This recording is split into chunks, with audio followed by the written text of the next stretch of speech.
देखिए, एक बड़ी खबर सामने निकल कर आ रही है। एनडीए में सीट बंटवारा हो गया है और नीतीश कुमार नाराज हो गए हैं। देखिए, एनडीए में सीट बंटवारे को लेकर सब कुछ क्लियर नहीं हो पा रहा है। पेच बहुत फंस रहा है। पेच कहां फंस रहा है वो भी आपको बताएंगे, लेकिन सबसे पहले आपको बताएं कि नीतीश कुमार दोस्तों नाराज हो गए हैं और नीतीश कुमार अपना अगला द्वार खोज रहे हैं। नीतीश कुमार तेजस्वी यादव के साथ जाने के लिए अब राह ढूंढ रहे हैं, मौका ढूंढ रहे हैं। जी हाँ, सीट बंटवारे की बात कर रहे हैं। देखिए, भाजपा में एक बड़ी मीटिंग हुई है। सबसे पहले तो आपको बता दें कि भाजपा ने पहले क्या सोचा था। देखिए, भाजपा ने पहले ये सोचा था कि 122 सीट पर जदयू लड़ेगी, 121 सीट पर हम लड़ेंगे और जदयू अपने कोटे से जीतन राम मांझी को सीटें दे देगी, हम अपने कोटे से उपेंद्र कुशवाहा को सीटें दे देंगे। फिर हम दोनों मिलके 10-10 सीटें जो है वो चिराग पासवान को दे देंगे। ये जो था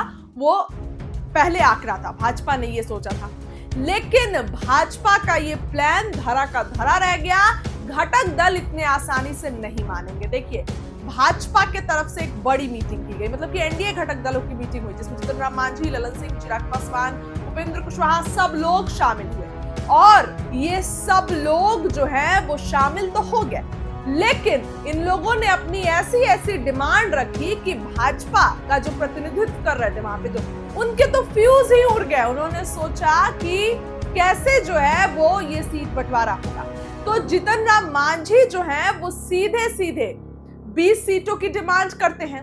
उपेंद्र कुशवाहा वहां मीटिंग में 20 सीटों की डिमांड करते हैं और चिराग पासवान जो हैं वो 40 सीटों की डिमांड करते हैं। तो ये तो 80 हो गए और जदयू 115 सीटों की डिमांड करती है। तो यही इतने आंकड़े हो गए। तो अब कितने पर बीजेपी लड़ेगी? अब बीजेपी इतने कम पर लड़ेगी क्या?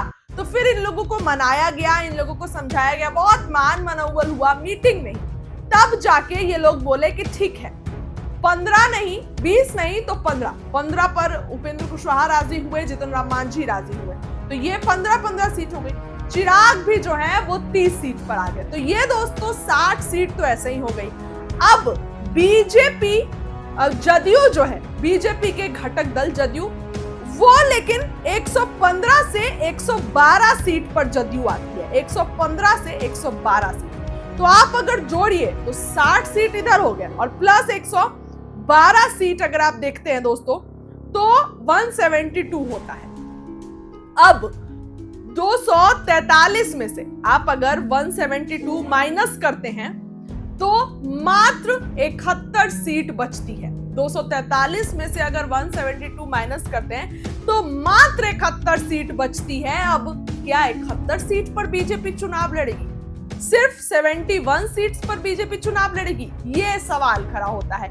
इस बार घटक दल मानने के फिराक में नहीं है। इस बार घटक दलों को मनाना बड़ा मुश्किल हो रहा है और अगर चुनाव से पहले इस तरीके का अब खेल होता है तो बीजेपी को तगड़ा झटका लग सकता है। बीजेपी 71 सीटों पर चुनाव लड़ने, जो सीटें बच रही हैं वो 71 सीटें बच रही हैं बीजेपी के लिए। तो आप अगर देखिए कि 71 सीटें बीजेपी के लिए, तो बीजेपी 71 सीटों पर तो चुनाव लड़ेगी नहीं। बीजेपी ये चाहती है कि सबसे ज्यादा सीटों पर मतलब लड़े, लेकिन जदयू टस से मस होने को तैयार नहीं है। जदयू 112 सीटों पर अड़ी हुई है क्योंकि जदयू के लोग जो वहां पे प्रतिनिधित्व कर रहे हैं वो जानते हैं कि अगर हम लोग इस बार पीछे हुए, अगर हम लोग इस बार तो अगर कम सीटों पर चुनाव लड़ते हैं तो कम सीटें आएंगी, तो भाजपा अपना मुख्यमंत्री बिहार को दे सकती है।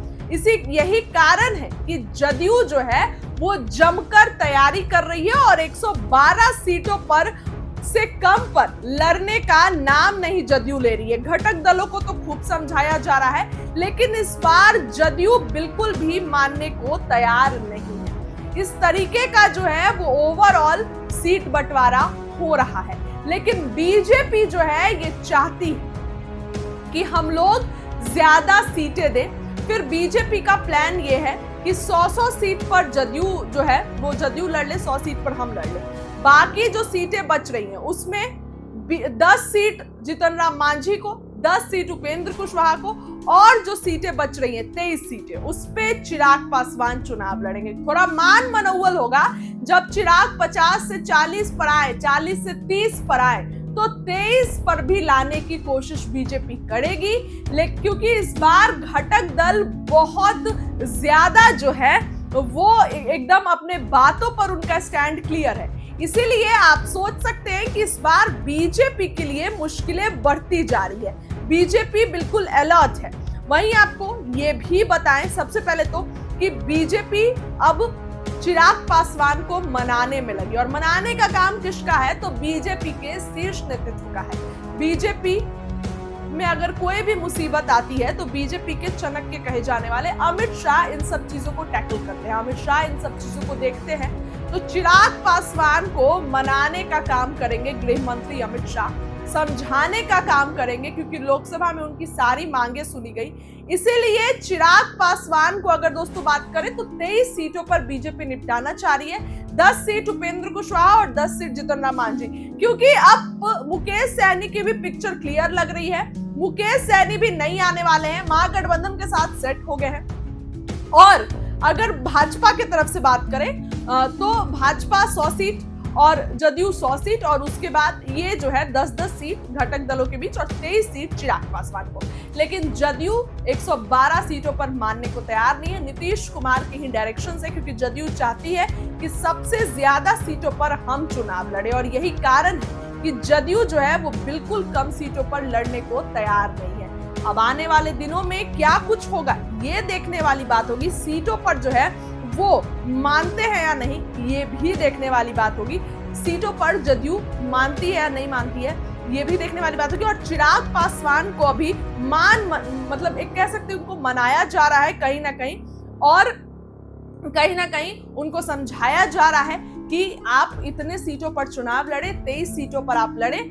लेकिन चिराग पासवान जैसे जैसे कम पर आए तो भाजपा भी उम्मीद करिए कि चिराग पासवान जो है वो और भी कम सीटों पर लड़ेंगे।